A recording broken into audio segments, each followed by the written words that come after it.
Buongiorno tifosi, comment allez-vous? Moi j'ai bien dormi, je me suis réveillé à 11 heures après vous avoir chargé la vidéo de hier de Venezia Juventus, le post-match. Et aujourd'hui on va déjà parler du futur, on va parler des tirages au sort de Champions League qui s'en tiendront demain à 12 heures à Lyon comme d'habitude. Et donc la Juventus qui est arrivé en première pourra rencontrer bien entendu que les deuxièmes qui sont arrivés deuxièmes dans la phase des poules, mais on va aussi parler, et on va s'en occuper tout de suite, d'une rapide calcul à 2 jours de la fin de l'allée du championnat de Serie A, un rapide calcul de ce qu'on a fait et ce dont on a besoin pour arriver quatrième.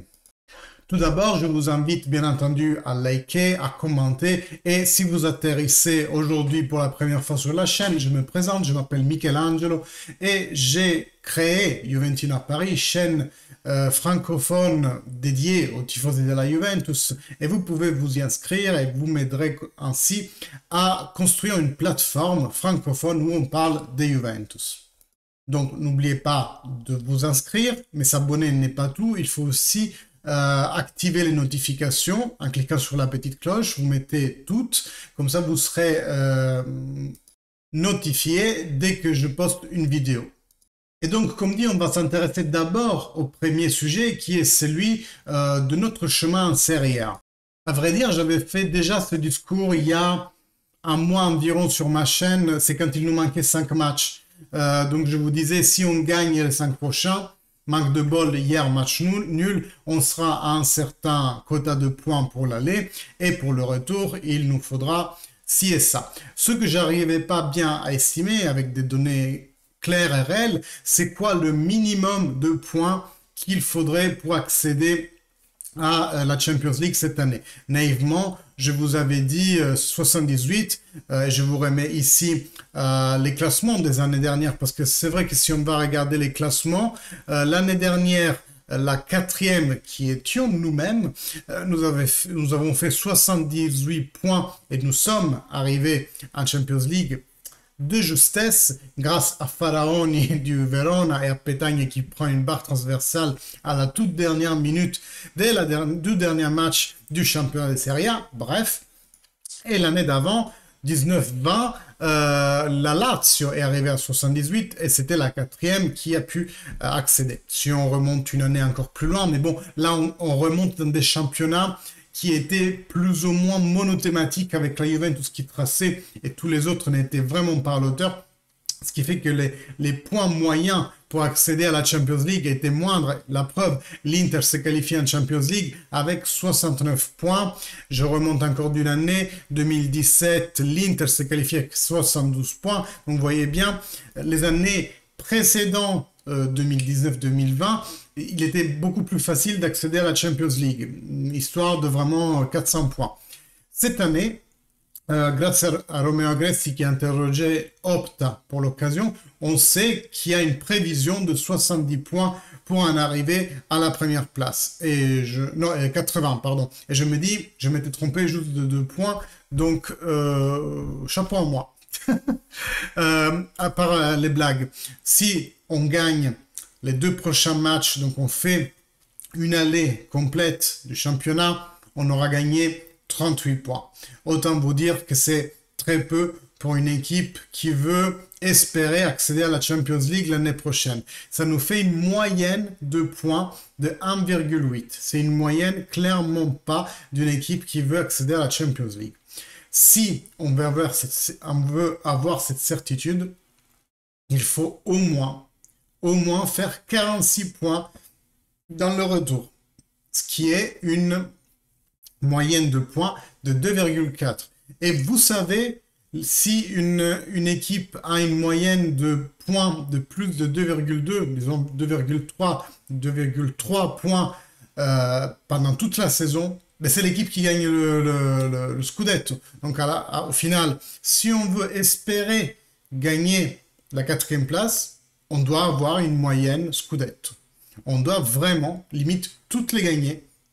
Et surtout, les croisements avec nos directs adversaires qu'à ce moment-là, restent aujourd'hui les équipes qui sont au-dessus de nous dans le classement, c'est-à-dire Milan, Inter, Atalanta, Naples, Fiorentina. J'espère qu'ils vont avoir un petit revirement négatif parce que bon, Fiorentina en Champions League, ça serait vraiment du jamais vu.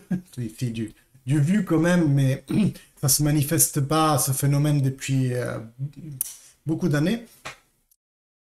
Par contre, là, il nous ferait payer très cher pour Vlahovic si jamais ça se concrétise. Bref, dans tous les cas, nos quatre adversaires, on doit toutes les battre et regagner sur chaque 3 points, ce qui ferait que eux, dans la même journée, ne gagnent pas de points, bien entendu.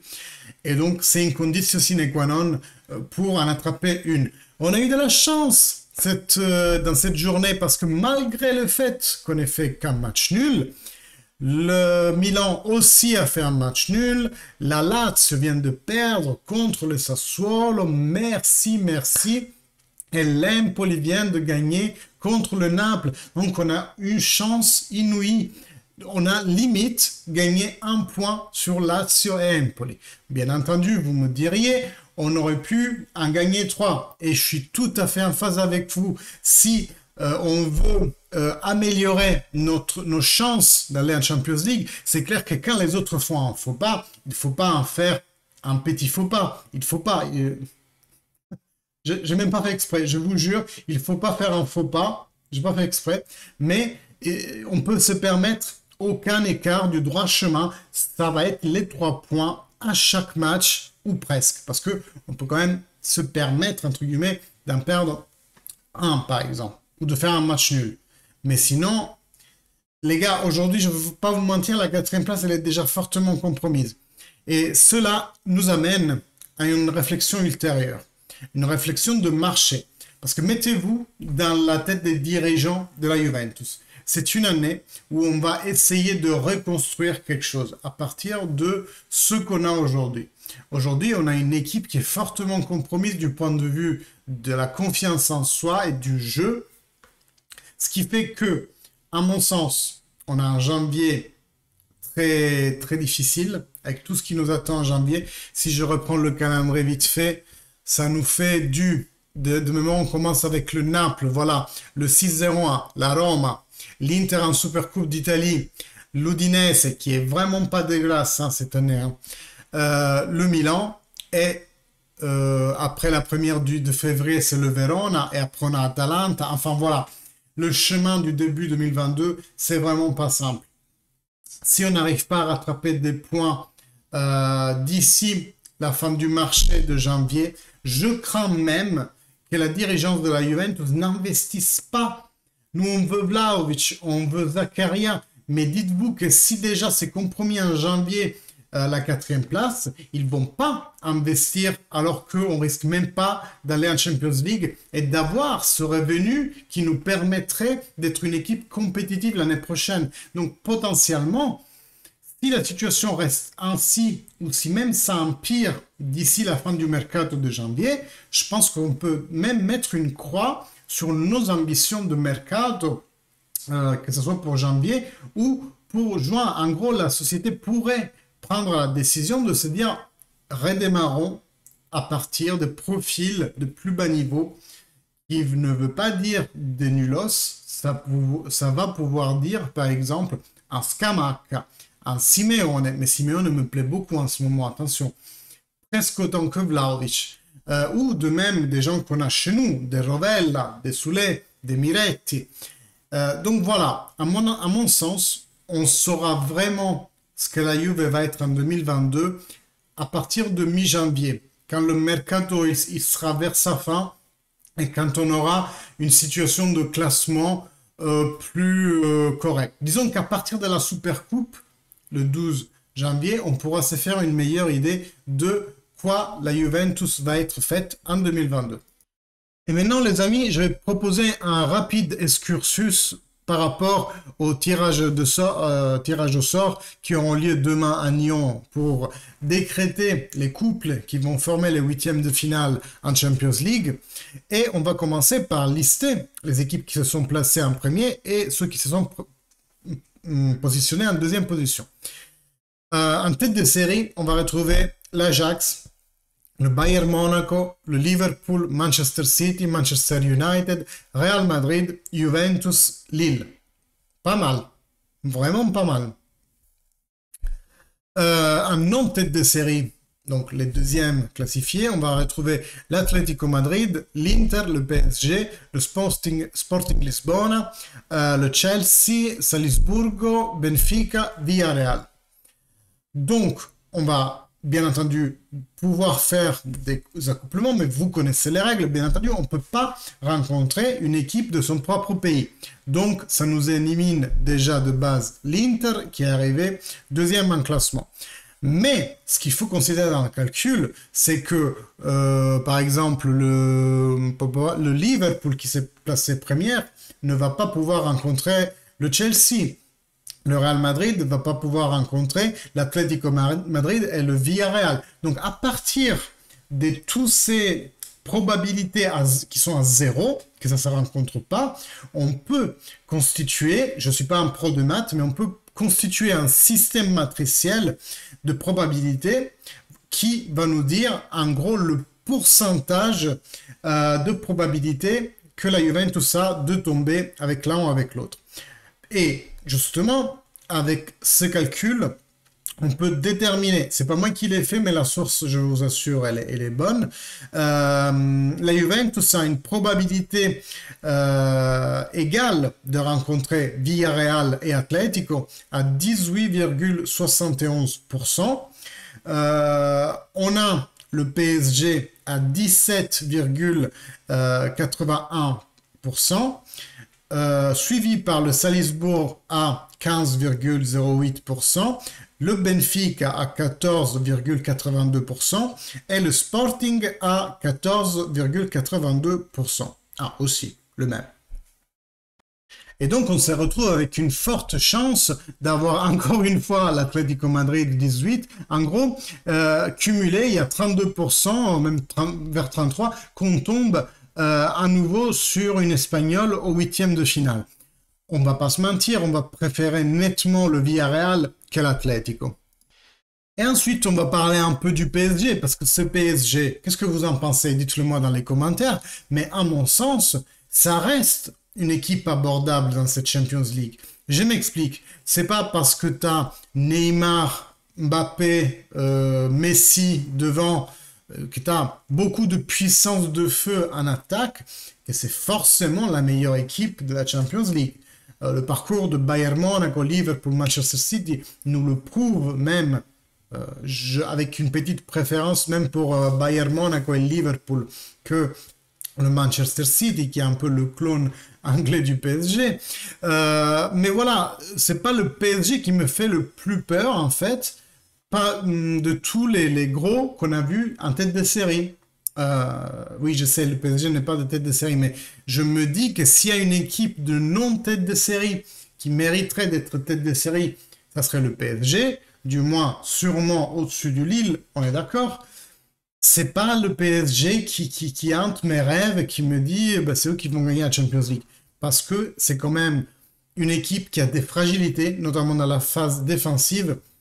Il ne faut pas oublier que quand tu mets 3, prenez-le avec 10 guillemets, divas comme Neymar, Messi, Mbappé dans le même vestiaire, ça cause forcément un problème au moment ou à un autre. Nous-mêmes, on a eu un problème de diva avec Higuaín, ensuite avec CR7, aussi la coexistence des deux, et à la fin, c'est CR7 tout seul, quoi qu'en disent les nombreuses groupies qui hantent encore nos groupes Juventus et qui nous écrivent à chaque fois le problème c'est CR7, chose qui vraiment me fait péter un câble. Bref. Donc, on sait quels sont les problèmes des divas d'investir. Donc, c'est pas le PSG, à mon sens, qui est plus problématique là-dedans. En gros, franchement, merci le Zénith pour nous avoir donné la possibilité de survivre peut-être un match de plus dans cette Champions League, ce qui nous fait de l'argent, de la renommée, ça augmente notre ranking. Et je vous rapporte une blague qui tourne souvent en ce moment entre tous tous les journalistes, dont Romeo Agresti, mais aussi la chaîne Juventibus, ont dit on a plus de chances de participer à la prochaine Champions League en gagnant cette édition de la Champions League qu'en arrivant quatrième dans le classement italien. Et je trouve ça assez hilarant parce que finalement, oui, il nous reste un huitième de finale aller-retour, un quatrième aller-retour, une semi-finale aller-retour et une finale. Il nous reste 7 matchs potentiellement pour être requalifié en Champions League, et c'est plus facile de gagner 7 matchs que d'en gagner. Il nous en reste 21 en championnat. Enfin, statistiquement, même si forcément en Champions League on va rencontrer des équipes beaucoup plus aguerries, mais statistiquement c'est clair que c'est plus facile de gagner la Champions League à ce moment pour participer à la prochaine. Bref, je vous remercie toujours de votre écoute. J'espère que ça vous fait plaisir, ces petites analyses, même statistiques, par rapport à notre situation passée, présente et d'avenir. Eh bien, moi, je dirais qu'on se voit demain.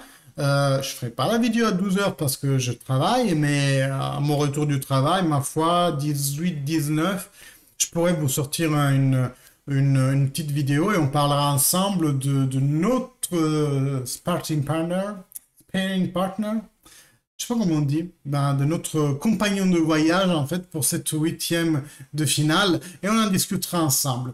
N'oubliez pas, likez, commentez, je compte sur vous, faisons grandir cette communauté francophone de la Juve. Et puis je vous dis bonne soirée, salut les gars, fino alla fine, forza Juventus!